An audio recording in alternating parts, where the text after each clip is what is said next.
This is Dylan and Sam. Hi. Hi. And this is episode 14? 13? 13 or 14. No, I think we were episode 12. I don't know. But anyway. Hope everyone's doing all right. We've had a little bit going on the last couple weeks. We had a reception this past weekend. Our wedding reception. Yes. It was quite a bit of fun. We had a margarita fountain. Fountain. People loved it. Yep, and a taco bar. And we had all of our favorite people there. And not too many, not too few people, and it was a good time. Yes. The next pool that I will be at will be February 27th-ish in Jackson, Ohio.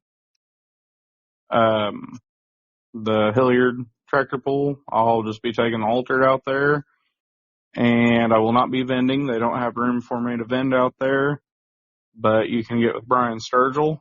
He will have some of my stuff on hand and can probably help you out there.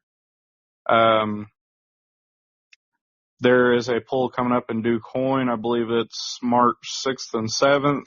I will not be at that one, but I have people that will be going. We had already made plans to be in Liberty, Kentucky that weekend. So we've got to make a special trip down there to pull, and we're going to go see our friend Emma Spillman at Liberty. We're passing up the DuQuoin pool for that. But anyway, if people need parts brought to DuQuoin, I can arrange that. If people need parts brought to Liberty, we can do that. I will be vending there. I'll be going to Waterloo, Iowa too, but I can't remember the date. I'll be vending and pulling there. I just released the clutch cover for 82 series spread frame tractors on my website. I know everybody and their brother is always looking for those, so they are now on there.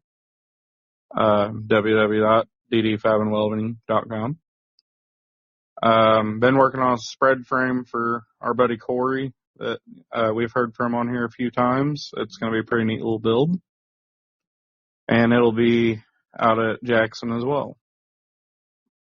Been making some changes to the altered, just trying to get myself a little more comfortable on it. And we'll see how that goes. Sam, you got any interesting library stuff going on? No, we've been reorganizing and rearranging and building desks. And I've been short-staffed up until this week, so it's just been chaos. So. You got any new committees or boards you're working on? I mean, I'm a part of the Illinois Library Association Advocacy Committee and the iRead Committee, and I just became a part of the Illinois Heartland Library Systems Advocacy and Education Committee. That one hasn't really started yet, but it's gonna. I didn't need to volunteer for another committee, but here we are. Anything wonderful you want to talk about? Wonderful. We're going on a honeymoon next week. Oh, yeah, we are. Yeah. Yeah. Where are we going? We're going to Pigeon Forge for a cabin. Yeah. Well, I guess that's all for us. We've been adding some segments to the podcast. Last podcast, we had Brian Sturgill talk with us a little bit about parts and vending and whatnot. And this time, you'll hear from Nathan Hager a little later on, and Jerry Cantrell. He'll be talking about his pull in Florida coming up, and they'll be here at the end of the episode. So, after we say bye to Zach, then just listen to that for a few minutes. Always, like, follow, share, all that good stuff. We really appreciate it. I don't know if, excuse me, I don't know if, since we've got this on Spotify and YouTube, if it don't count it correctly, but it seems like our views have been down the last several shows. But also, I don't think it counts right because we've got a lot of views on YouTube. But anyway, just keep helping us get it out there. Seems like people do like it. We want to keep it going, but if people aren't listening, we're not going to keep doing it. Mm-hmm. Also, we got Facebook, YouTube, Spotify, all these different platforms. You can comment on all of them. Let us know what you guys want to hear. Like I said, we're adding some segments to try to, add some more to it. Just give us input, what you like, what you don't like. If we need to shut up a little more or listen a little more or whatever, just tell us. We want to hear. Always give us ideas for people to have on too. That being said, tonight's guests are Zac and Brantley Miller. And I don't really know how I know you, Zac. I just know that I think we sold parts to each other, got to be friends on Facebook, and I met you in Midterm when I went up there and pulled. So, yep. You actually, you bought a set of skinny tire aluminums off of me, and I shipped them to you, and then we started talking on Facebook, and before you know it, we was talking more and more back and forth, and then you came up to Michigan, and heck, we pretty much talked all day. Yeah. Yeah, that's one of the neat things about pulling, you get to be friends with people that are several hours away. And yeah, I mean, really, you guys are kind of part of the reason I come up to Michigan. Just kind of wanted to shake your hand, meet you, and do a little pulling. Yep. So do you guys listen to our podcast pretty regularly? Oh yeah, a little bit slower here recently because obviously I'm not sitting in a tractor disking all day or sitting in a tractor running an auger cart or not been in a semi recently. So I just listen to it actually when I'm not really got much going around. And I think I'm caught back up to the last one you guys did. I started listening to it the other day, but ain't finished it yet. The one where me and Sam were the guests? Or the one with Chris? Yep. Okay. What did you think about that, us switching sides there? I only got barely into it, but, I think it's good. You guys have done a great job with this. And thank you. Obviously the winter time is a slower time for pulling. So, some people, don't think about tractor pulling until it gets to be the season. Yeah. Yeah, it was fun being on the opposite side, really, especially since we got more comfortable with it, and then our friends did the interview. That was interesting. I get why some people are a little nervous, you not know what's coming. No, you never know. Yeah. So where are you guys from? We live in a little, they call it Grover Town, but it's not even classified a town because I think the population, if, census looked at, it'd be like 25. So if you blink, you pass it. Oh, wow. The next closest city to us is Plymouth, Indiana, and then Valparaiso, Indiana. But far as big city, we're 30 minutes south of South Bend, Indiana. Okay. I don't know where any of that is. I just know I went in that neck of the woods when I went to Michigan. Yeah. It takes for me to get to Chicago. I'm 2 hours east of Chicago. Okay. Oh, that's not bad. What club do you pull with? Actually, I pull with Northern Indiana Pullers on a regular, and then IGTPG, which is just a club that's a little south of where I live. And every now and then, me and Brantley venture to other clubs when we can, but that's our two main clubs we run.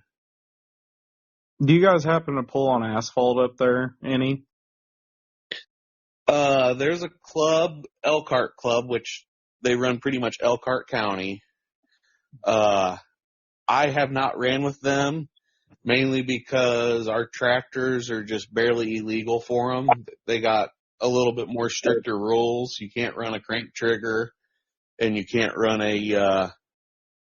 you got to have a stock flywheel, where all of our tractors are running a steel flywheel. I got you. I was just curious if anyone's listening that pulls asphalt, reach out. I've got questions. I would just like to have someone on and pick their brain on that. I think it's neat. Yeah, my second cousin actually kind of got me into this garden tractor stuff. He pulled asphalt and dirt for years, and he pretty much got me into the sport, but he got out of pulling and is no longer with us anymore, and we never got to adventure to do that together or had a tractor that was able to go over there and run. Yeah.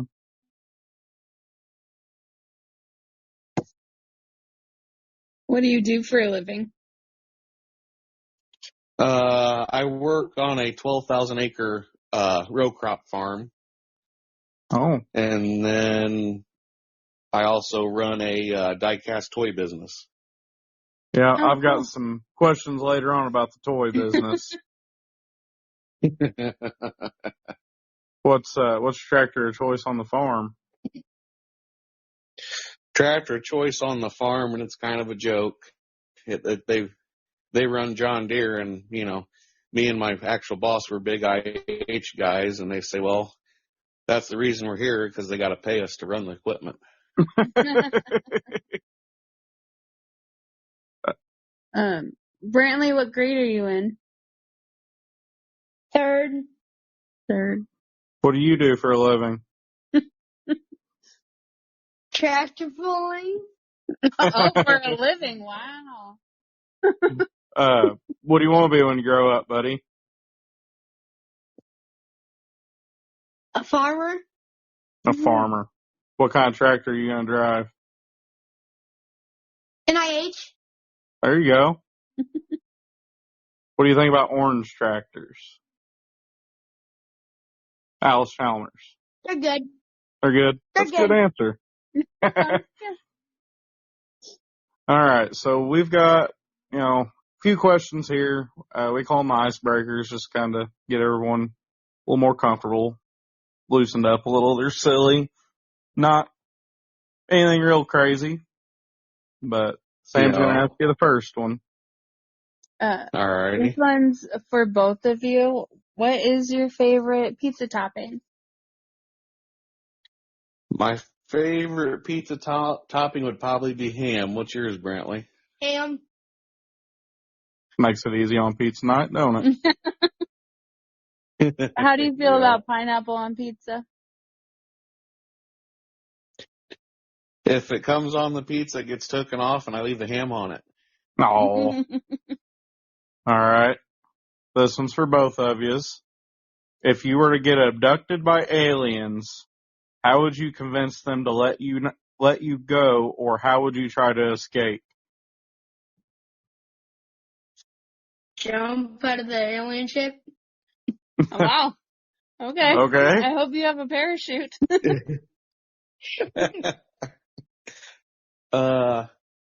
Try to persuade them with money that they can't accept. Yeah. Well, sorry about your luck, but you can take this. Zach, what's your best dad joke? I don't know. That's a hard one. I kind of don't even have any good dad jokes. Oh, come on. You've had at least 9 years to practice. Yeah, I don't really do any dad jokes. You know of any I do, Brantley? No. We're striking out on that one. Dang. Dylan, what's your best dad joke? I don't know. This is the put you on the spot part that sucks. I don't know. What? I know I've got some. I just can't think of them off the top of my head. I can't think of them. Okay, why does Snoop Dogg carry an umbrella? I don't have a clue. Oh, drizzle.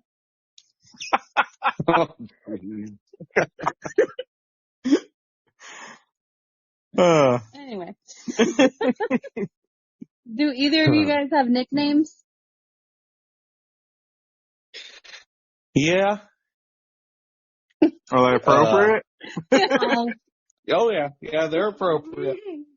When I was in school, my graduating class is only 32, and there's actually 3 guys with the name Zac in it. So everyone just called me by my last name, Miller. Okay. Does Brantley have a nickname? And then his younger sister, she ain't quite got the T in Brantley yet, so she always just calls him Ben Feast. So we refer to Brantley as Ben Feast sometimes, and I was going to get to the next one. There's a running joke with the club that it's a long story, but he got the nickname Scooter. So Hey, we're here this for summer it's stories. always been Let's a have joke. it.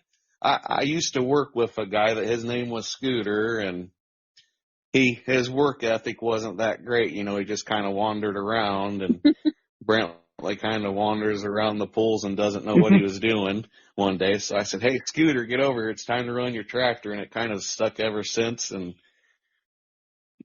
I don't know if you guys got them around you, but there's some coffee company called Scooters. Yeah. Yeah, we do.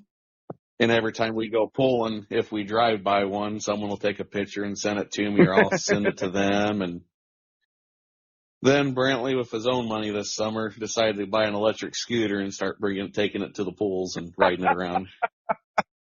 He's so Scooter'd be embracing it. scooting around on a scooter. If you could time travel, when would you go and why? If I could time travel, I would. There'd be 2 eras I'd want to go back to, either the 50s or the 70s. Okay. I can relate to a point. Why is that? Best cars? But in the 50s, the best, farm equipment was then your, Farmall H's, M's, Cubs was all, big then. Your Alzheimer's B's, Yep. C's, WD's, your John Deere A's, your G's. Yep. And then 70s, that was the start of the muscle tractor area, your 66 series and your 70s pickups, your 70s Chevys and 70s Mustangs and Camaros. And, I like the way you think. that's when the Cub Cadets was, really starting to take off. And yeah, I would love to be back in the 70s to drive by a dealership and see all these new Cub Cadets and International Scouts and everything new on the lot. That'd be crazy. Well, what always interested me was the amount of stuff that IH had that wasn't just tractors. I know where a IH refrigerator is right now. Stuff like that's just neat to me. I wish they still made that. Yep. Me too. My Go ahead. great-grandpa actually was an IH dealership in the next town over in Hamlet. Oh, I bet you've come across all kinds of cool stuff. Well, actually, it's very hard to find anything that's labeled with their dealership on it. Really? And there's another dealership in a different time that was in Hamlet, and it's like impossible to find that stuff. Did you know that IH made guns? Yep, the M1s, yes. Yep, I got a buddy that's got one. Family member of ours, he has an IH refrigerator that I know 3 years ago it was still keeping his beer cold. Yeah. Mm-hmm. Yep. And yeah, you just, you go back and look and, I do watch a bunch of auction stuff and yeah, the IH stuff that comes up is, you just never know. And same with Alice Chalmers. There's a lot of stuff that people don't realize Alice Chalmers did. Oh man, Alice was on the way to being something special and they just got some bad management, which that's what happened with IH too. But I've worked in power plants that's got Alice Chalmers turbines and then like all of the electrical transformers and this and that in the plant were Alice Chalmers. It's really neat to see all that stuff. Yep. Yeah, and about 20 minutes north of us actually used to be an Allis-Chalmers plant in LaPorte, Indiana. Oh, yeah. Oh, man, You I'd know, be in hog heaven but to tour that. but sadly it was tore down. It's Oh, been probably 10 years ago they tore it down. yeah. Yeah, they And of had, course now, you know, it's got, you there? yep, I'm still here. Okay, I thought we lost you.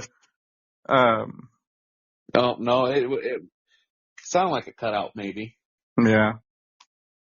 Um, yeah, Allis-Chalmers had a lot of good, like, construction stuff and industrial things that, man, they had things going their way, not just in agriculture. Yeah. Yo. Well, Brantley, if you could time travel, when would you go? Would you want to see what your future self looks like? Would you want to go back in time and just see some cool stuff? See some cool stuff. Yeah. When? What time period? Like, you want to go see some dinosaurs or you want to go see a brand new Mustang? Dinosaurs. Well, that's the end of the icebreakers there. Just some silly off-topic questions for you. Yo. We'll get into the tractor stuff now. What are your Alrighty. tractors' names? Well, I'll let Brantley go first. Financial mistake. Financial mistake. Oh boy. Yeah. Why is that?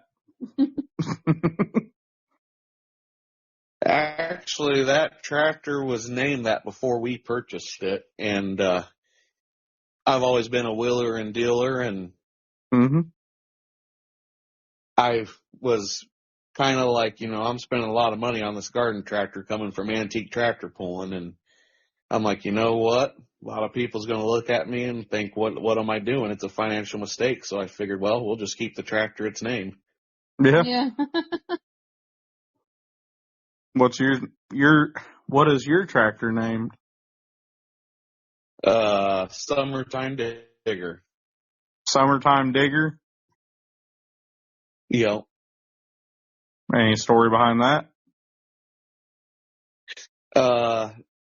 that tractor's been around the northern Indiana pullers for a long time, and it's went through, I am technically the third owner of it, and each owner's kept it the same name, has never painted it, Oh, hardly touched the tractor other than, you know, transmission upgrades and motor upgrades over the year. But this winter, I haven't done it yet, but it's getting a little bit of a makeover difference. I'm going to put a aftermarket front end on it, and then I bought that weight bracket assembly from you that's going to get put on it. awesome. No, that was your spread frame, correct? Your Yep. 82 series? All right. That's Yep. a 16 horse, isn't it? Yep. Okay. So what classes do you run with that? The two clubs, we run a 1050 stock 16 horse class, and it's a 4,500 RPM class. 26 12 by 12. You can run pro cut tires, which I do run.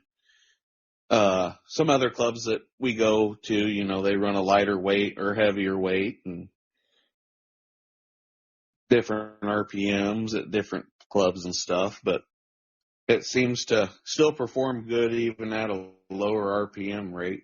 Like up there at Michigan, we had to turn it down to 4250, and Brantley ran it and actually did better than me because I think I did a little bit of a gear choice difference that I shouldn't have done, but you live and learn in pulling, right? Yeah. Yes. Is Brantley's a 16 horse also? Nope, it's a 10. It's a 10. Do you do any good on it, Yep, Brantley? some people might tell you different, though. Do you do any good on it? Yes. You got any Yes. secrets you want to share? No. Oh, come on. Do you guys run for points? Yes. Yes. What's you Yeah, guys' we've been running for points. Go ahead. What's your opinion on running for points? You like it? You think it causes drama? Think it's a good thing? With our two clubs, it's very, very low drama, especially even when it comes to the points stuff. Good. I like the points because for the last 4 years, we've hit every single pull in the two clubs. Before that, when I was just running the 10 horse before Brantley got pulling, if I didn't go, a friend of James of mine would take it and still run it. So pretty much since any tractor that I have owned pulling, they've made every pull that they've been able to go to with the clubs. What kind of prizes do they give up there for your points? We're trying a couple classes at our club this year, doing points, and just kind of curious what you guys get for prizes at the end of the year. Do you do like jackets, or do you do a payout, or cups, or? We do both, actually.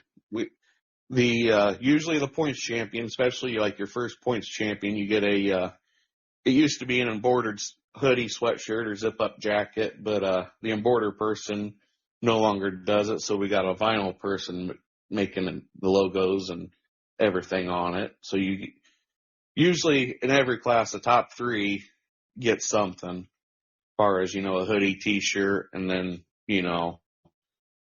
a cash prize as well. But like Cool. on our 16 horse class that I think we had in the season, I think we had over 28 different tractors come and run. Oh, wow. So they paid to the top 5 of points, and you got a shirt or something as well. Cool. Do you guys do like a fee at the beginning of the year? Do you guys just set back money every pull, or how do you guys do that? Each club has got a $35 family membership Okay. that also we do multiple different added money pulls each year throughout the season. And in order to get into that added money, you have to be a full paid membership. So there's, Okay. it's more than just paying the membership to be in the points race. It allows you to get the added money, and it also helps, fund the club and make sure, insurance is paid up and anything that needs fixed on the sled and, just all that stuff. It just helps everything out. Right. Okay. How long have you been pulling, and, what got you into it? I know you mentioned your cousin or something earlier on. Yeah.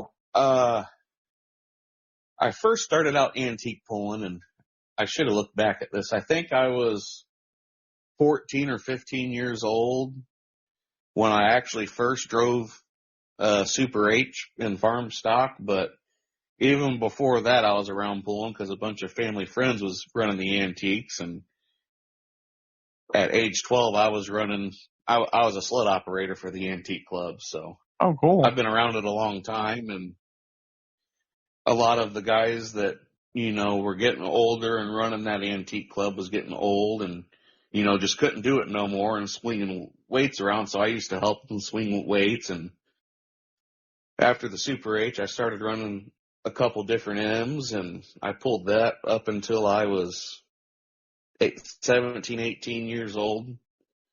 And then I was a little longer than that, actually. And the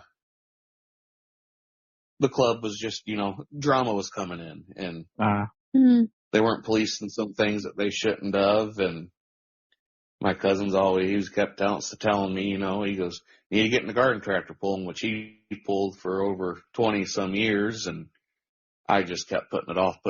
Well, then his wife got sick, and he got rid of his pulling tractors and stuff. And I bought my first 10 horse off of a guy that was pulling, and definitely wasn't a top running tractor, which I should have known for the price. And I did it without talking to my cousin, and he's like, why'd you go buy this? He goes, I'll help you find something. And the orange tractor went away, the little orange 10 horse, and I think it was a year or two went by, and me and him started talking, and the 10-horse that we have now, it's Financial Mistake, came up for sale, and he messaged me, and he's like, hey, you want to get in this? He goes, this is a good tractor for a good price. And he goes, it's got a lot of work already done to it. And he goes, he would change some things on it. And so I went and looked at it, and the guy also had a 14-horse sitting there that he was going to be selling too because of his health. And I told him, well, I'll just take the 10 for now. And he gave me parts beyond extra parts for it and extra set of aluminum sheet metal. And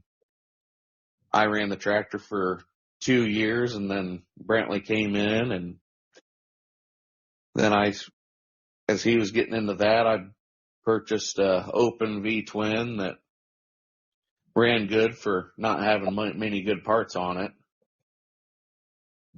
And then I got rid of it. I wanted to build something of my own, and yeah, I found out the easier way, that how expensive it is. I started, buying some parts and stuff to put one together, and then the tractor, you shared a picture of it, the 3-cylinder. Yeah. A friend of that was mine, Nick. Brian Smucker, he bought it off of a guy that actually ran the Elkhart Club. And while he owned it for about a half a year. And a friend of ours, Enos, which he's Amish fella, he did some work to it and switched the carburation on it to 3 slide individual carbs and changed the header on it and put planetaries in it and everything. So it was a machine that could take a beating, and I ran that for half a season, and then actually I ran it for 2 half seasons, and that tractor had to go away due to some health issues. I got diagnosed with MS back in June this year, and some other neurological issues. Yeah, And I'm glad you're still doing it, though. I kept trying to run the tractor, and there was times I started to have an episode going down the track, and finally friend James Nifong's like, hey, you want that tractor still going on the track? I'll run it for you. I said, yeah. I said, go ahead. And he ran it 4 different times after that. And I put it for sale, just kind of, see what will happen. And it ended up going back to the Elkhart Club. So it's back on asphalt again. And oh, cool. That 16 that I got, the guy that owned it, Dennis, his health was not as good as it used to be, and he wasn't coming to many pulls. And he told me the year before, he's like, Zach, if you ever want my 16, let me know. So I delivered what we called the one bad apple to Geo there on a Saturday, and Sunday before noon we had a 16 back in the trailer. That little Geo you said had planetary, or that Geo tractor, it had planetaries on it. So was that just a stock style Cub transmission? It wasn't chain drive or anything? There's been allegations that people thought it was chain driven, but no, it wasn't chain driven. Actually, it was a direct drive. It didn't go to the top pinion like most, pulling tractors do. So it had a coupler system, so it was direct drive, and it had all 4 forward gears, and they were 2 gears were, you could say, kind of slow, and then the top 2 they were hauling gears. And I've pulled that thing in the 4-cylinder class before, and that transmission, I don't think you could break it if you wanted to. And it had a performance Geo clutch in it. It wasn't running a Cub Cadet clutch, and turning almost 8,000 RPMs in a Geo motor. I could slide the clutch out weighing 1,200 pounds for about 75 foot, and that clutch would never even smoke. So what class did you run that in? Because, it wasn't your typical stretched out motorcycle tractor. What Was it in like an open No. class or what? With the IGTPG, it was classified an open class, 1,200 pounds. But with Northern Indiana, we have a class in that club that's called mod stock. You must run so much of a Cub Cadet frame. You got to run a garden tractor type transaxle, and you're limited to 75 cubic inches or something like that. It can be turbocharged. It can be supercharged. It can be naturally aspirated like my Geo was. You can run alcohol. You can run diesel. You can run gas. You can run, race fuel. Pretty much, kind of what I would call pretty much a run what you brung with limitations. Well, It's a fun class, but what was some of the more go ahead. interesting tractors that pulled in that one?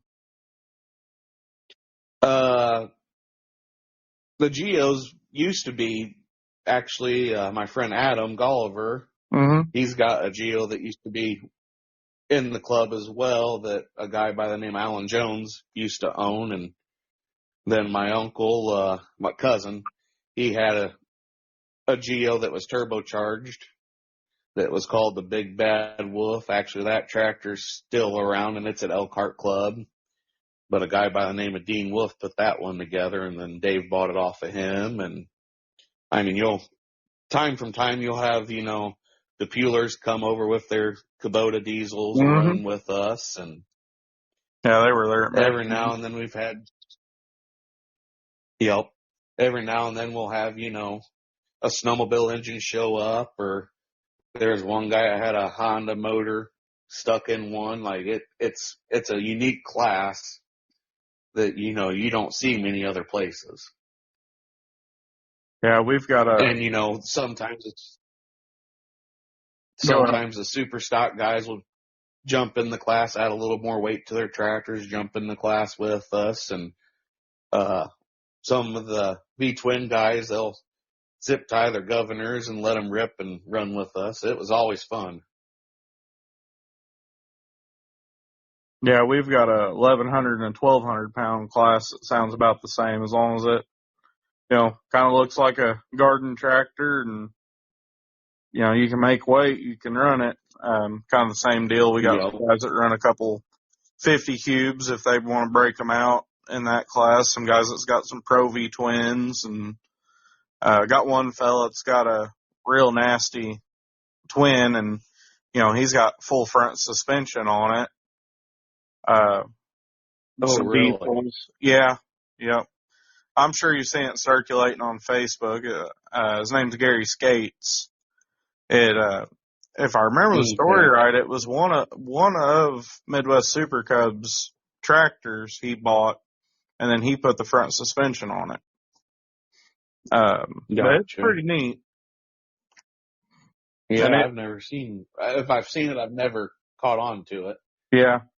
The suspension does seem to help him too. I mean, he's an older fella, but it don't get I've never seen it get out of shape. It seems to help. Which, they're doing that with big tractors a lot nowadays. They're running airbags on big tractors. So. I got some videos that if you go on my Facebook, you can see some pretty crazy rides on my Geo. I've been hop skipping and jumping on one wheel and up in the air and almost out of bounds the next on one side, and then you go another 10 foot on the other out of bounds line. That tractor was a blast. See, that does not sound fun to me. It was an adrenaline rush. The first time I ran that thing, we was on a very dry, weathered track, and I knew it had potential, but I just held it wide open, and I had the front loaded, and it was up in the air side to side. And actually, my first time on the tractor, I got first place even on it. Wow. That's cool. Sorry, we were both mid-yawn. Yeah. That's not that time. Nope, you're good. What's your guys' favorite place to pull? I think mine and Brantley's are both going to be the same, but I'll let him go first. Blueberry. Yep. The Blueberry Pool, that's both of ours. It's in Plymouth, Indiana. It's a big festival in the town park Labor Day weekend, and we pulled down there on Saturday and Sunday both. And there's not many places that you go and pull that this is actually, we're down in the valley, and the whole festival's actually up top above us. Oh, And we're actually down in like the old riverbed, which makes it for an interesting track that I try to keep in the shape and help them keep it in shape every year. But it's a pool like no other. Usually we get 80 to 100 hooks a day, and it's a project to make sure all the trailers can fit in because we're in a very limited space area. If we tell everyone every year, if you got a big trailer, you better get there quick because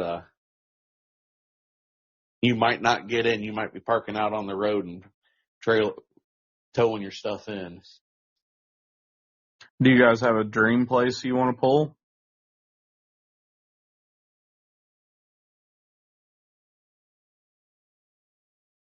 Do we lose you, or are you thinking? Nope. Brantley's thinking he's trying to tell him. Freedom Hall. Freedom Hall. Mm-hmm. Freedom Mall. Freedom Hall. Oh, Freedom Mall. Freedom Hall. Well, are you Where going is that? It's Louisville Farm Show. Oh, okay. Who was it I was talking to? I was talking to somebody the other day, and they were telling me that they had garden tractors there back in the day. Really? I never knew that. Yeah. Many years ago, they said they had garden tractors. I can't remember who told me that now, but I thought that was interesting. Actually, I think it was Jerry Cantrell. I guess if we listen a little further on where we had him in, we'll hear that. So that was kind of neat. Maybe so.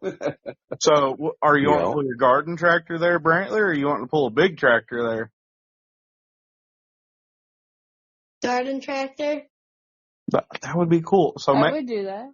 Maybe we could get someone to hear this and bring it back. Do you watch Big Tractor? Maybe so. That'd be awesome. Yes. You watch Big Tractor pulling, Brantley? Mm-hmm. Who's your favorite tractor puller?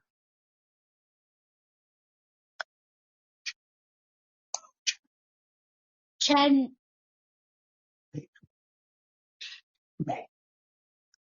Mayo. Really?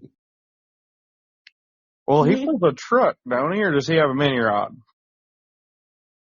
Truck. Any particular reason why Chad's your favorite? A tow drive truck. Yeah, that's what I thought. Any particular reason he's your favorite? Does he live? He don't live up there around you guys, does he? Yeah, he lives about a little under an hour away from us, actually. And okay. The motor that's in Brantley's 10-horse now was one of Chad's spare motors that he had sitting aside for his 10-horse if he ever had issues. So no kidding. It used to be another club member of ours, and he went to a 16, and the motor guy for our area had it sitting there, and Chad bought it, and it's kind of a funny story. Chad called me, and he said, "Hey, you interested in a spare 10-horse motor?" And I said, "Yeah, I would be." And this was before the season started. It had been 3 or 4 years ago this happened. Well, testing tunes at my hometown track here, and me and James Nifong went and getting the track ready, and I said, well, he's going to go grab the sled, and I said, well, I'm going to go home, grab the trailer, and meet you back over here, and came home, got in the garage, and started up the 10-horse, and was going to let it get nice warmed up before I gave it any throttle, make sure it was good to go in the trailer, and a really important connecting piece decided to leave the chat and go into the bottom of the oil pan. Oh boy. Fun.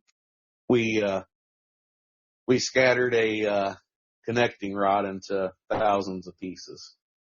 Those 10 horses seem to be pretty notorious for that. I've had a couple that go like that. And that was a good strong motor. And then so that evening I called Chad up. I said, "Hey, when's about can I come get that motor? Because I kind of have a reason why I need to come get it now." So then the next weekend I went over and picked it up and switched the motors out and seen exactly how much stuff we had messed up in the original motor. And yeah, it messed up everything. It took out chunks of the cam when it went to pieces. Oh man. Yeah, it did a number. And that motor sat on a shelf that's in that tractor now for a couple years, and actually that motor's been a heck of a running motor since we put it in the tractor. We've not had to work on it besides change oil and clean the carburetor out on it every once in a while. And when we put that motor in, Brantley was running the kids class and I was running the adult class, and it was either 3 or 4 weekends in a row. One of us would get first in the class and the other one of us would definitely get top 3. So I don't know if you've seen someone started on the post I made when you shared that I was going to be on here. Someone asked about the super stock 10 horse, and that got to be a running joke with that tractor that depending on how good it ran, I had the super stock motor in it, or I had the 14 in it, or I had a 16 in it. And at one time, someone even made the comment I put a Pro V twin in it. That's all fun as long as everyone's just poking and jabbing. But whenever people take that a little serious, it can get messy.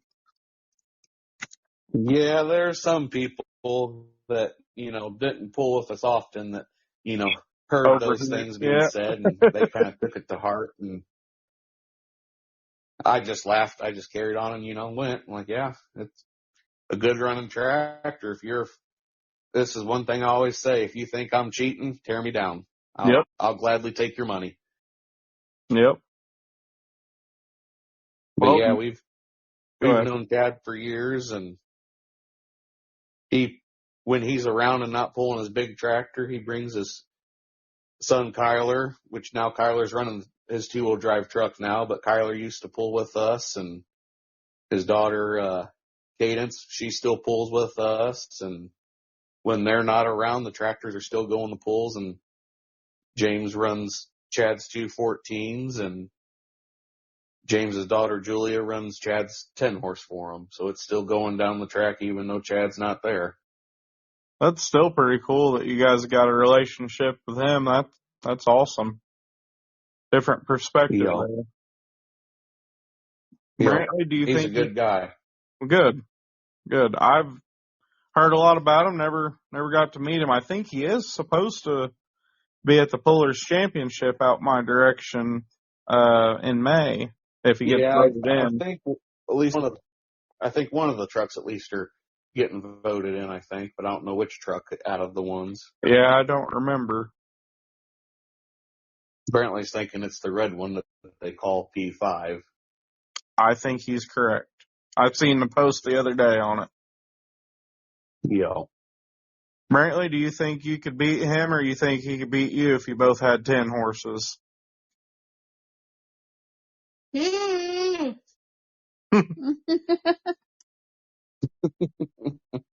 Depends on the day, huh? Depends on the track, too.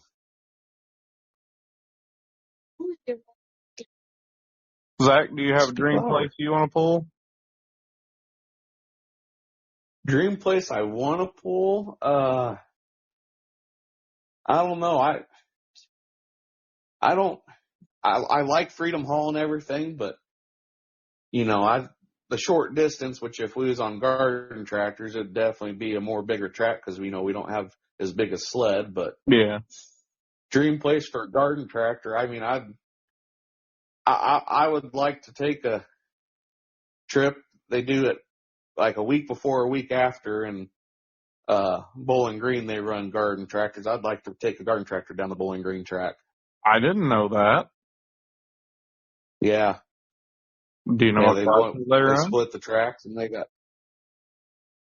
I know like the Zingers, the 4-cylinder guys go over there and the diesel guys, but I don't know exactly all the classes they run over there, but I every might year we have a local pool, so it kind of takes that away anyways. have to check that out. That'd be really cool. How far is that from us? You know, Quite a ways. Oh. Bowling Green, Ohio. Oh, yeah, no. Let's say it's probably 3.5, 4 hours for us, and we're definitely a lot closer. Yeah. If you're in charge of your club or local, good grief, if you're in charge of your club or pulling Organization. I can't talk. How would you improve it Thank you, Sam. if you were in charge of it?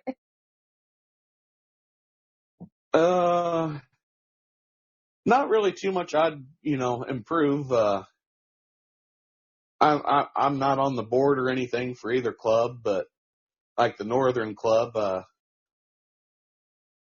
me, James, and Arthur Whaley and Keith Ellis, which is a sled operator for us, we all talk quite a bit, and, we all ask each other questions about, class orders, and, we're on the phone all the time talking, and if we see an issue, we each tell each other about it and figure out ways that, can make it better. And, our club is a very good club. Good. It's very, very relaxing, very family oriented, and it's like a big family. Good. That's about how ours is. It's nice. I've talked to some people. It seems like they got a lot of drama in theirs, and that's just disappointing. Yep. Some of the other clubs we used to go and run with, they've, it got to the point the drama was so much, they used to get 40 tractors, and the last time I went to the one, they were lucky to have 10, and Oh, wow. I brought 2, and my buddy Adam brought 2, and, there's half the pool there, and yeah, it was just nothing but drama. And then, they had 1 or 2 pools, and the last one got canceled, and the sled went for sale, and that was it. It was a shame. Earlier you mentioned selling farm toys, which I knew that too. Tell us about selling farm toys. How'd you get that started? All that good stuff. Kind of got started. Back when I was like 13 years old, I just started collecting, and I had a room full at mom and dad's house growing up, and people knew my face, the dealers that was at the shows and stuff. And I kind of got out of it and sold my collection off mostly. And Brantley was getting older, and wanting to mess with toys. So we went to a couple toy shows, and some of the old, dealers are like, why don't you give this a whirl? And I'm like, I don't know. And I did my first show 3 years ago. And before that, I sold for a year and a half on Facebook, and it got to be where that was what was funding the tractor pulling, because I don't care who anyone says, it's an expensive sport. And Yes. if you ain't paying attention, you spend a lot more than you think you spend. And Yes. the farm toys was kind of helping things go. And here in the last year and a half, it's really exploded. It is a part-time job anymore, which I'm okay with it. And I would like to, in the next couple of years, it'd be a full-time gig, and it might happen. It might not happen. You never know. And it is a fun hobby. And, you go to these shows, and there's dealers that's been doing it for 30 years, and they're on their way out of the hobby of selling them and stuff, and they got a lot of good information to give us younger guys. And as they've gotten older, they don't even care to sell anything. They just like doing the shows because they get to talk to people, and Oh yeah. it's came to way more than I expected it to ever become. That's for sure. Yeah, we went to the Gateway Farm Show Sunday, or Toy Show Sunday, which we got there a little later and everyone was picking up. But you're right. We spent a lot of time just visiting with guys, and they just wanted to show us different things, and they were really nice up there and had some really cool stuff. Yes. Now you get into some custom builds, don't you? Yeah, I started doing that 2 years ago, and I started doing it, and kind of just self-taught myself and doing these local shows. I had like 20 some custom toy tractors built, and I had people helping me with what I need to do to make them look this way and that way, and there's a lot of time in them, and time comes a price. So a lot of people look at them and think, well, that tractor's down there in the package for $15. Why is it up there out of the package for $50 to $100? And some people understand it, but at these local shows, there ain't that many people that's into that stuff. And yeah, the what really made me kind of feel good about the work I've been doing is every year in Lafayette there's a Lafayette Toy Show, and it's as big as a St. Louis show. And I was set up there, and there's big names in the toy world that's custom building and scratch building stuff, and I'm like, I'm not gonna sell mini customs. Well, at the end of the day, Friday of the show, I was going to the vendors there that I knew sold parts and buying parts to go back to the hotel room to build as many as I could till morning, or I fell asleep. And that weekend there, the 3-day show, I sold 30-something customs, and I came home, and I'm like, well, this kind of tells me I must be at least doing something right, or I'm in the better price market, because, there's people that's doing a lot better work than me, but, they come with a bigger price because they got more time in them. And that is, the custom stuff has came, such a long way with 3D printing now that I got two good friends that, I talk to quite often of, different things to do 3D printing. And then this year I started building pickup trucks, and that's became a whole nother level of stuff that I'm doing. I got a really good guy there that's building good parts and wheels and lift kits and ladder bars, anything you can think of for a truck he's doing. And it's kind of funny. We was at the Richmond Toy Show in Southern Indiana. I usually set up that, but I didn't this year. And a good friend, Jason Shireman on YouTube, he's for the love of tractors. He's a very good custom builder, and we're talking, and he goes, hey, me and Brantley built 2 Ford F-450 Super Duty weld trucks, and yeah, I seen them. I put on Facebook each one we built and who liked it, who won, see which one was better. And I thought when we put them together, Brantley was going to win. His was the lifted truck. Okay. And I ended up winning by 2 votes. Oh wow. I said everyone's going to like that lifted truck, and Jason's like, he's asking me questions about them trucks, and he's like, man, them trucks are just awesome. He goes, would you build one for me? And I'm like, yeah, I can do that. And at first I'm like, wow, this is pretty awesome. Someone that I look up to is, asking me to build him something. And we started talking. He goes, I'm more of a Dodge guy. Can you build a Dodge one? And I said, yeah, I can do that. And he goes, can you have it and deliver it to Lafayette? And I said, yeah, I sure can. And actually, this evening, me and Brantley had supper, and me and him actually started working on that truck for him, and hopefully get it done in the next week or two. That way it's ready for the first weekend of March to be delivered to him at the show. What's your favorite customs to build? You like pulling tractors? You like doing trucks? You like more detailed? I don't do too many pulling tractors.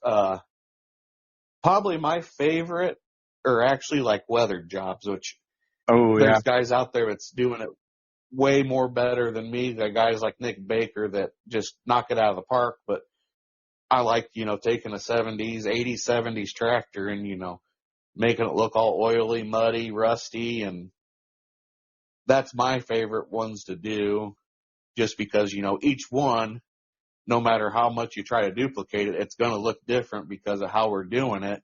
You can't match each one. So each one has character. Yeah. How's it go? Good grief. I cannot talk tonight.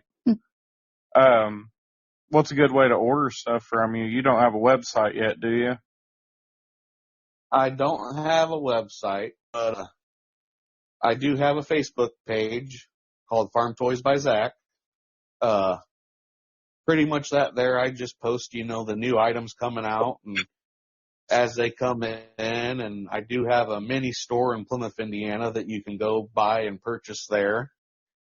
It's open Tuesday through Saturday. And then I also have a private Facebook group that you got to answer a couple questions just to make sure you know somewhat about farm toys and that you're going to be a good paying buyer. And I do 24-hour auctions and buy it nows and stuff on that group, and it's called Online Auctions by Zac, Farm Toys by Zac. And then just in the last week, I don't know if you ever heard of the app Whatnot. I'm starting to sell on there too. I've done 2 shows in the last week and a half. Oh wow! Do you have an eBay store or anything like that? No, I've never ventured with eBay. I used to buy a couple, things looking on eBay, but I've never sold on eBay. I got you. Well, making my website was one of the best things for me, myself, and it makes my life a lot easier. Yeah. And if you're ever thinking about doing a website, I highly recommend doing it. It was a little overwhelming and scary at first, but it ironed itself out, and if people use it, it's a wonderful tool. Yeah, the one thing, like with the farm toys, with like how I'm, I do 15 to 20 shows during the winter months, I would have to invest, a whole nother inventory, how I look at it, to be selling on the internet. Because, Yeah, I if get I was just running the inventory that I'm taking to shows, that means every piece I sell, I got to make sure I go in the website and take that inventory out because I don't want to be selling something and then have to run it down to try to find it because, Dylan bought it on my website, but I sold it to Brantley at a show. Yep, I go through the same stuff. I just gotta, what I've been doing lately is if it's something I know I sell out of at polls, I'll pretty well take them out of stock on the website over the weekend, or I'll make sure I leave a couple of this or that at the shop just in case. Yeah. But yes, I know exactly what you mean there. It's tough. Yeah, and here recently, some of the new stuff that's coming out is just selling so hot, and just a week ago, the Ertl came out with a farming simulator edition Case IH 715 quad track that was specifically a farming simulator. It had a logo on it and blacked out quad track with tinted windows, and I was supposed to get 4 cases. Well, only 2 got shipped to me, and they were gone within 2 days, and I didn't even get them to take them to a show. Oh, wow. And now they're saying, like, the other 2 cases are going to come in another shipment that's, on its way. And dealers and everything. They're scrounging around trying to find them because these people are wanting them, and what's going to happen is going to drive the price up on them because, the demand is there so much, but the supply isn't. Right. You don't have to answer this.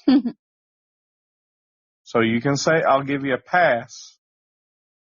What do you think of the John Deere kid?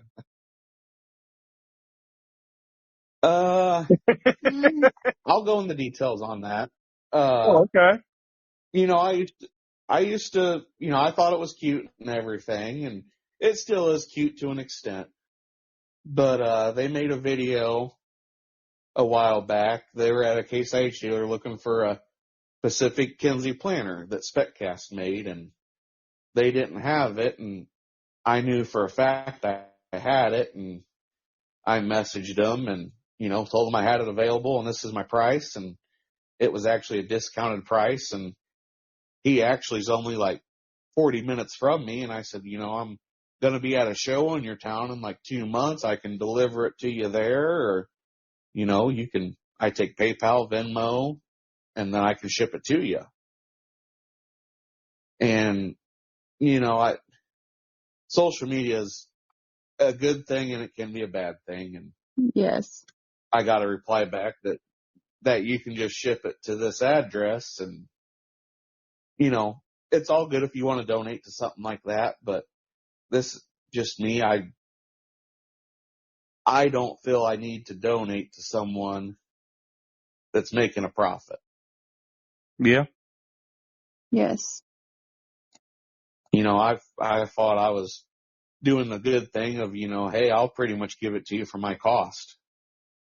Yeah, they were looking. And, I wasn't trying to ask them. Yep. And, I wasn't trying to ask for any, special, like, hey, look what, Farm Toys by Zac did or nothing. I was just, the kid wanted a planter. So, I was trying to help them out and find the planter they couldn't find, but yeah, it didn't go that way.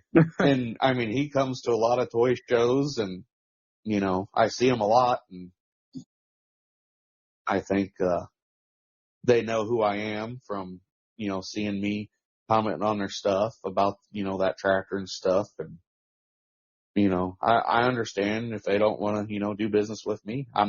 No one's obligated to do business with me. right. There's a lot of people out there that's got the product, and Yeah, I'll keep my opinions to myself on that. I was just kind of trying to get you fired up a little, but you could have passed too. yeah. Yep. No, me and a couple dealers, we've had conversations about it, and it's a topic that a lot of people now know about. That he's definitely made a name for himself. Yeah. It's on about every social media platform you get, and then there is people intimidating them, and I don't think that was an impersonator, I should say, not intimidator, impersonator that I was talking to, but maybe so. Yeah. there's a lot of that kind of stuff out there. Yeah. And that's one thing bad about social media. Yeah, you get to see a lot of things, but it's also easy to copy a lot of things. What other hobbies do you guys have besides tractor pulling? Well, I think Brantley hit the snooze button for a second on us. What other hobbies you got, Brantley? Play any sports? Basketball and getting ready to play soccer. Oh, cool. Are you any good? Yes. Can you dunk? No. What about you, Zac? You got any other hobbies? A lot of people don't know because we don't really advertise our collection much, but between me, Brantley, and my dad, we got I think 42 antique tractors that range from 1938 to 67. Oh wow. What all different flavors, or what do you got? Well, I do have one orange tractor, but it's a case, and actually it was my great grandfather's that he bought brand new in Oh wow. 1952. I still got that. Then the rest of mine are all IH. And then, well, I guess I do have a John Deere. It's mine and Dad's that we inherited from his dad. It's a John Deere A short hood. Oh cool. That it's all original paint. And then Dad's got, I don't know, a dozen and a half Alzheimer Bs, and then he's got some C's and seed wide fronts, which they're a little rare, and Yeah. then he's got a CA narrow front, a CA wide front, and he likes his Alzheimer's. My man. And then yeah, we got a Cub. It's a 67. That was my grandpa's. That's been in the family for years. And then we got a Super A, a B, a Super C, and I don't know, another dozen and a half Farmall H's, and a Super H, and a Super M, which the Super M is actually a single front wheel, which is not common you find. And then we got that Case SC, and yeah, we got too many. I keep telling them, I say, we need to thin the herd out, which we have thinned the herd out. At one time we had almost 60 some. Oh wow. Cool though. I bet I'd have fun up there. And we sold a bunch.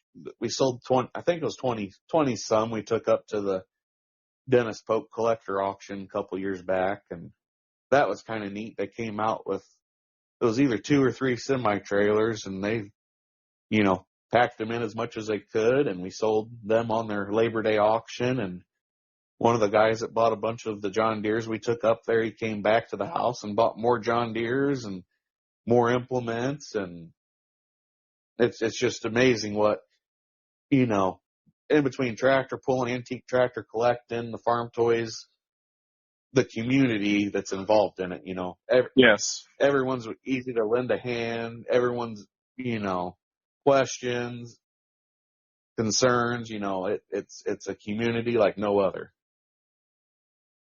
Yeah, I definitely agree with that. You've got some of the most kind-hearted people that are surrounded by tractors, no matter what you're talking about, what level. Yep. Yeah, there's times that,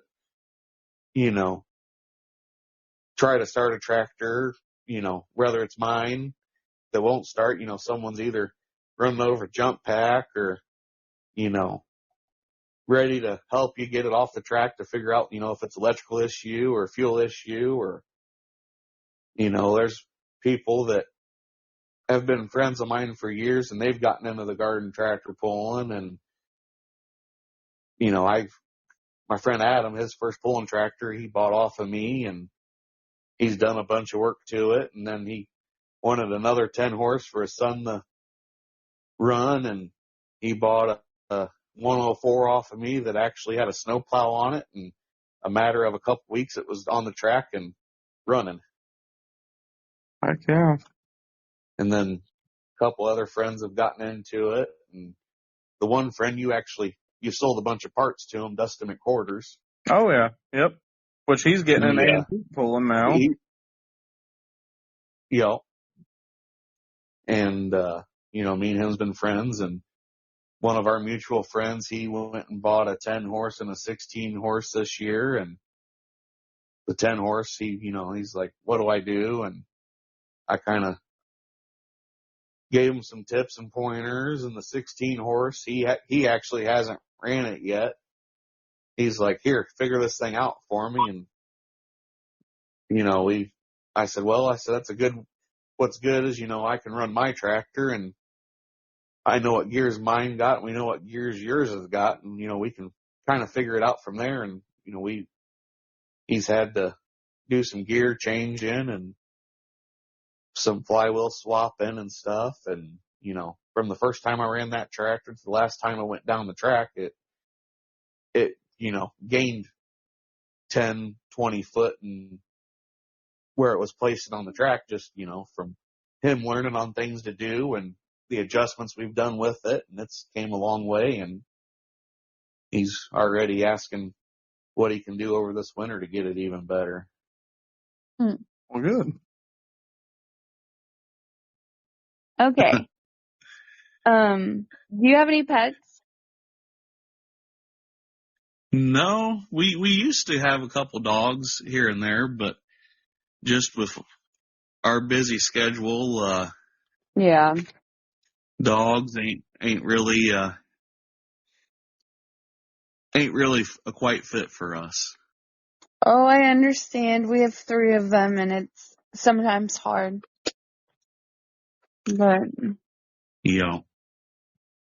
what is your favorite memory of polling? That's for both of you.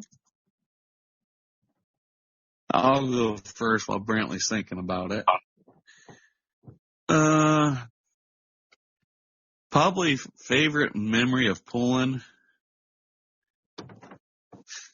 Oh, geez, I'm gonna have to think on this too. It's hard. Probably my,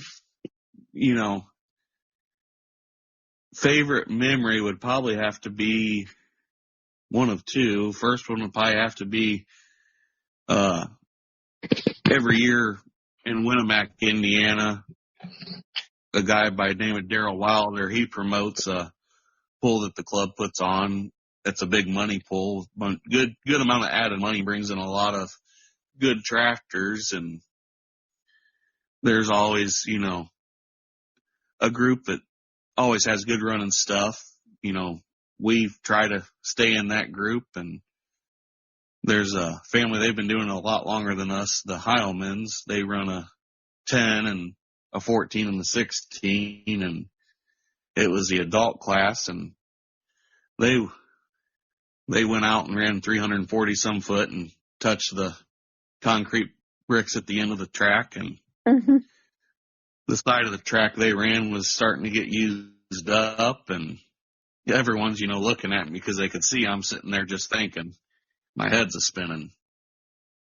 And so I'm like, well, I'm going to cross-track it. If I can make it in between these two wet spots and hit that good spot to cross, I can do it. And sure enough, I cross-tracked it and ran 340-some foot. And Holy cow. we came back and pulled it off. And, yeah, on a 10-horse, that's a long long trip.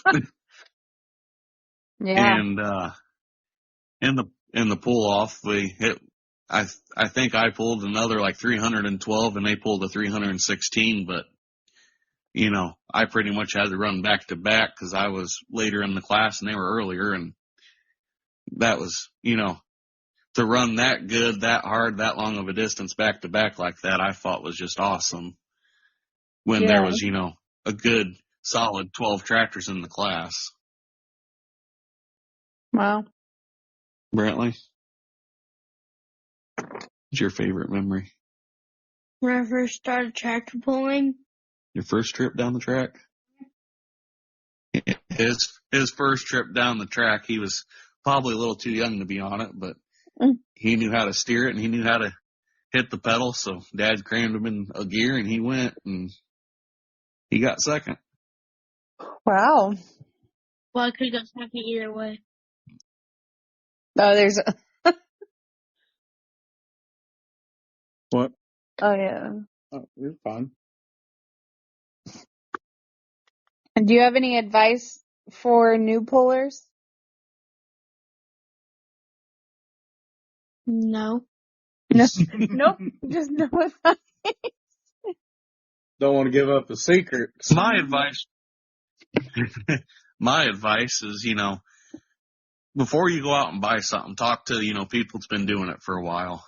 Yeah. Because it's sad that there is people out there that advertise, it's a top running tractor, blah, blah, blah, blah, blah. Well, heck, if every tractor is a top running tractor, who's getting last place then?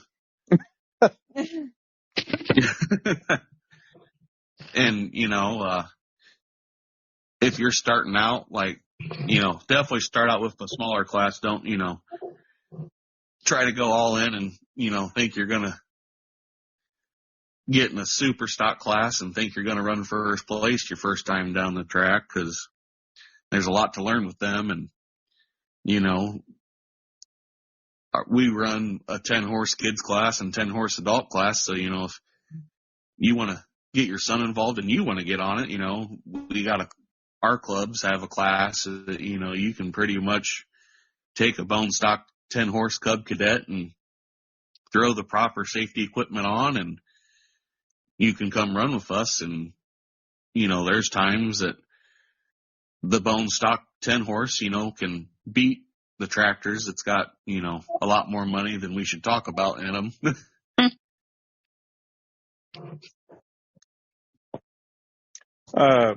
Who does it feel best to beat?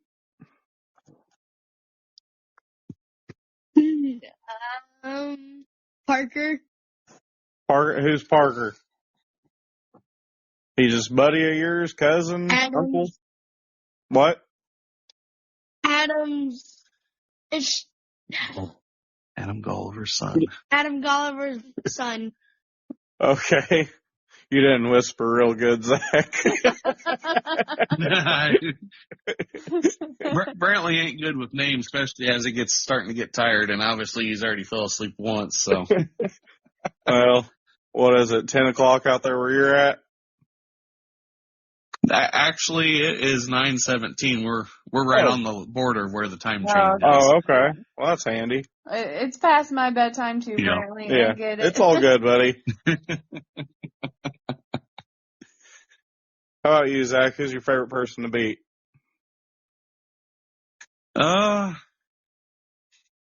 In the class that I'm in now with the 16s, that 16-horse class, on average, we get 15 to 20 tractors, and every single one of them can be in the top. So there's always a running joke. There's a guy by the name of Bob that's got step up and step aside, that he's an older gentleman, and, he's just a fun character. And the joke is, we go to these pools just to go out and beat Bob. Why is Brantley giggling? So because Brantley knows how we are with Bob. Okay. I get it. We got people like that. It's just fun to beat. Yep. Just gives you good memories. Yep. And me and James Nifong and his son Jaden, they're almost like family to us, and we all follow each other to pools. We go out to dinner, and if I was a second person to say, it'd be either James or Jaden, because they both run in the 16 class, and it's always fun to beat your best friend. Mm-hmm. And Keith drives one of James's tractors at some pools too. So yeah, it's such a friend. We've all became so much friends. We all want to beat each other, but we're all friends with each other. Yeah, that's the part about pulling that I enjoy so much, at least at the local club, is just, picking at the kids and then picking at us, and, going out to eat and all that stuff. That's the enjoyment. I don't really give a crap about actually running down the track. It's just like having my 10-year-old little buddy is like, Dylan, I think I can beat you today. Well, I'll jump on this thing and we'll see how it goes. And back when I used to run the 10-horse and the adult, back when we ran the 10-horse and the adult before Brantley ran it full time, I would pull against, Parker and Julia, which is James's daughter. And, we'd always say good luck, but then I'm going to beat you. No, I'm going to beat you. And sometimes the full grown man was beating up on the kids, and sometimes the kids was beating up on the grown man. So It happens. Yeah, that's Yeah. one of the things we love. Just our friend Kate, I've known her since she was a little bitty. She's 19 now, and she pulls a 10 horse. And I don't know, we were picking at each other, and I had my 12 horse I pull in the summer, and her dad decided to get on one of their 12 horses the same day, and she ended up beating both of us. I think she got third in the class, and we were a little further down, but yeah, we didn't hear the end of it, you know. And she, I take that back. She's kind of quiet. She just she didn't have to say anything. Just the way she picks is just funny. She'll just look at you and grin and gotcha. Yeah. But anyway, what's next, Sam? Yeah. How could we, everybody, all of us as pullers, improve the sport and make it better?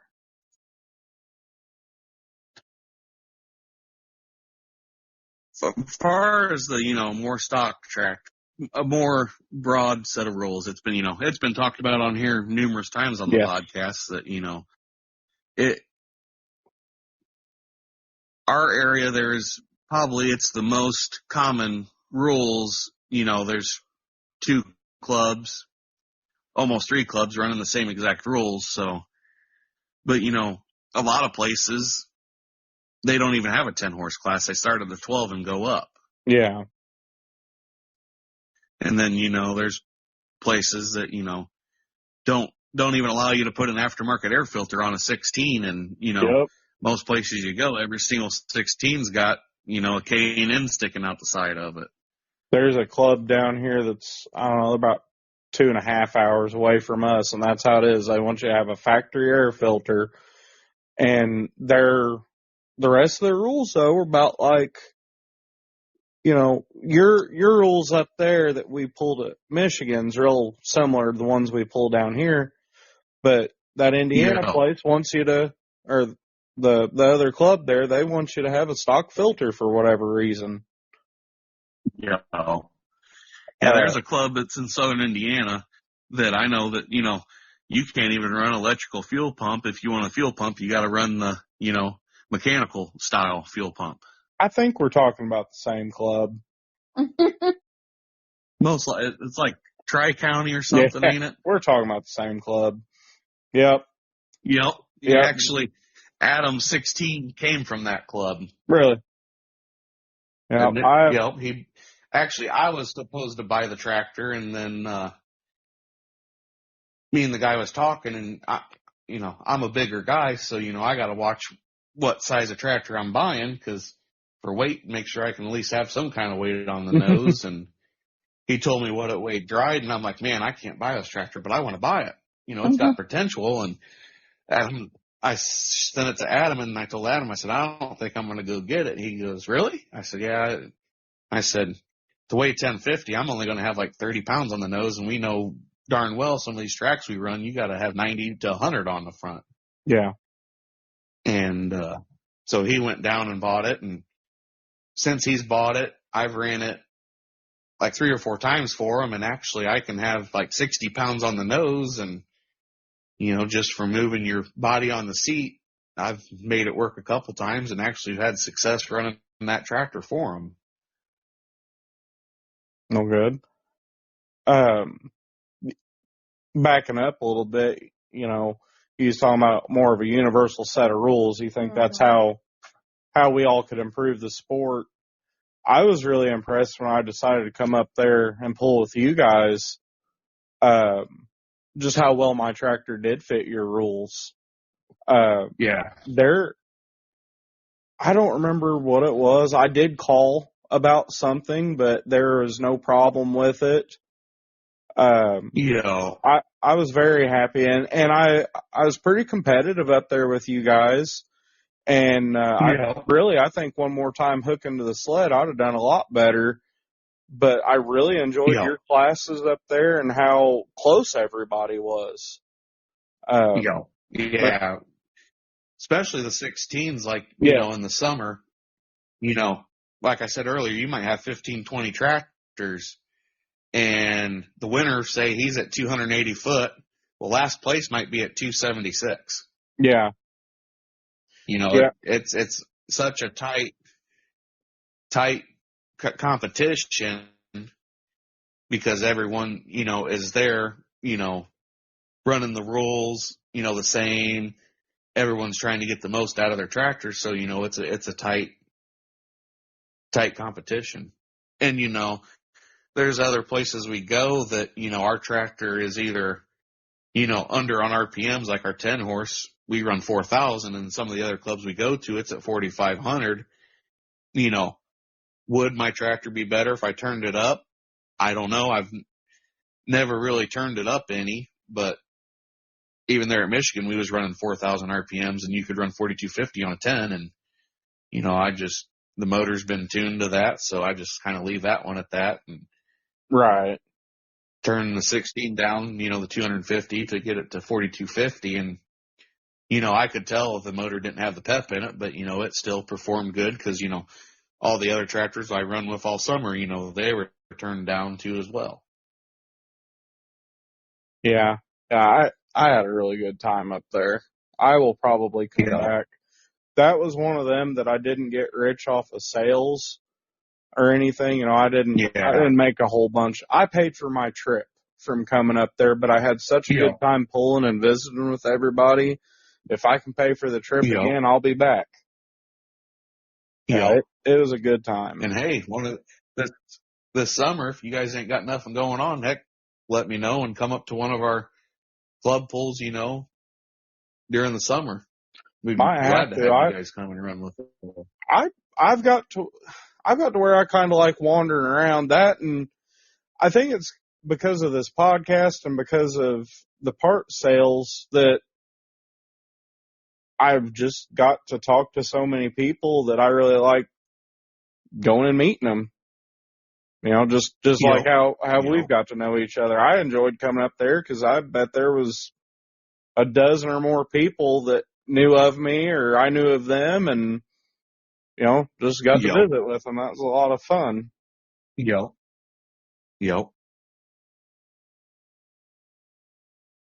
Let's see. What else we got? All right, the last part of it. Do you guys have any questions for us? Brantley's question is, how many sheep is he counting right now? Same. Yeah. He's out, but I don't know. Question I'd have for you guys, if you could, you know, if you had the money to fund any type of pulling tractor, what type of tractor would it be? Would it be a garden tractor? Would it be, you know, a big pro stock that you run national level, or you know, got a pro stock and you keep it local, or, you know, what would you guys like to do if money wasn't an option? Well, Dylan can go first. I've answered this once before, but I don't remember how I answered it then. Right now, especially since I've got the altered, really, I just want a little bit bigger trailer, a newer truck, and to pay for the crap I've got. I'm having fun doing what I'm doing right now, and I've got a lot of really, really good friends, both here at home and on the road. You know, I that's what I like. I would, even if money wasn't an issue or you know, a factor, I don't think I'd want to give up the relationships I've built so far to go to have a bigger tractor or something. You know, I enjoy the people part of it, which is really weird because I'm not a huge people person, but I think I found my people. You know what I mean? So I guess to answer the stinking question, I just would like to improve what I've got. Yep, and nothing wrong with that.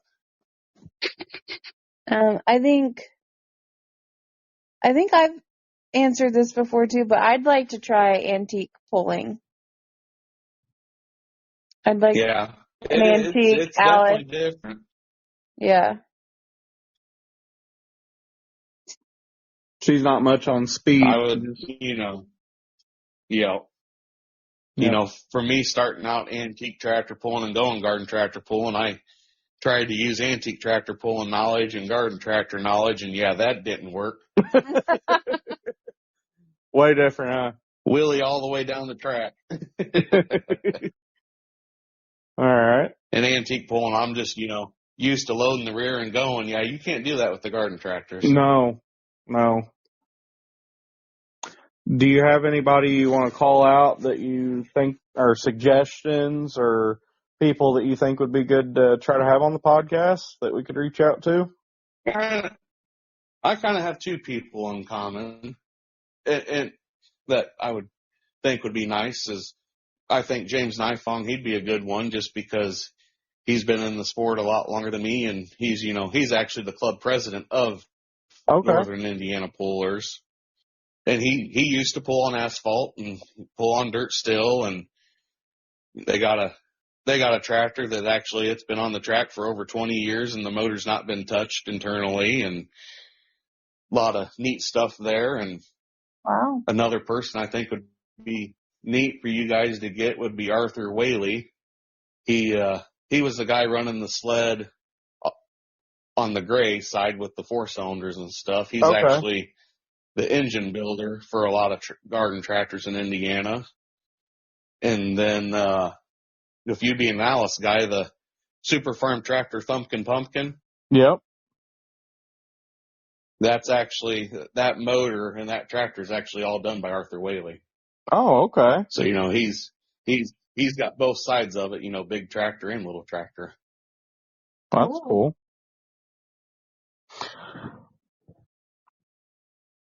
Well, I guess this is the last question to wrap it up, and we'll all get to go to bed. Who do you want to thank? Who's your thank yous go out to, and all that good stuff? My first thank you would probably be my cousin that, has passed away now, because I wouldn't even have thought of garden tractor pulling if it wasn't for him. I just wish that I would have maybe listened to him sooner and switched over from antiques and been able to enjoy it, more with him. And my mom and dad, they've came and support me at pulls and, helped me out with, getting a part or something. If I'm at a local track and something's broke, my dad will come and help, and dad comes and helps with the Hamlet pull. And my biggest thanks, would be, since I've been diagnosed with, the health issues, the amount of people that has helped me at the tracks. I can't do as much as I used to just because, standing and the heat gets to me, and just everyone that in the club, that comes over and, hey, you need anything, hey, you want us to help push the tractor out to the track? You need any weight moved? Just everyone that is associated with me going to these pulls, everyone's awesome. Mm-hmm. And a big thanks to the Nifong family for, helping me out with everything and learning a lot from them. And I could go on forever for thanks of people. And when I first got into it, he does a memorial pull for his late brother, Jeff Spangler. He helped me out a lot in the beginning, I didn't have enough weight for my tractor, and he's like, here, I got extra weight I'm not using. And I'm like, well, you want to sell it? He's like, just here, take it. And he goes, it don't work for the tractors we have no more. And it's a thanks to, so many people that has helped me get into this sport and that has helped me throughout the years. And, there's going to be a whole nother season coming up of, everyone helping each other out. And just the things could go on forever. Definitely. Well, I know you mentioned your health issues. I know there for a little while you were kind of thinking about getting completely out of it, weren't you? Yeah. I'm glad you didn't want to. And yeah, I'm glad everything worked out good for you, and you're still able to go. Yeah. But, And, there's been times I've been to the track and, throughout the evening I've not got to feel good and, people's asked to drive me home. And that has happened once before that, I just didn't have the strength to drive home and, they drove me back to my house. It's awesome. that's a good support group. That's great. Yeah. You don't get that, with every type of sport. No, you don't. No, absolutely not. They're the people in tractor pulling's got hearts of gold. Yeah. But, well, buddy, I guess we're gonna let you go. Sounds like you need to get old Brantley to All bed. right. And appreciate you doing this. I think you might already to bed. We appreciate you doing this, and like I've said before, Thanks for having me on here. Well, Sam, Sorry. I don't know. was your phone on silent? I guess not. Oh. Anyway, crap, I don't remember. But good night. Stay. Yep. Have a good evening. Thanks for having me on here. Yeah, no problem, buddy. It was fun. Keep listening. We've got a little clip with Jerry Cantrell talking about the Florida pool and Nathan Hager talking about transmissions after this. So That's awesome. Yep. Take care, buddy.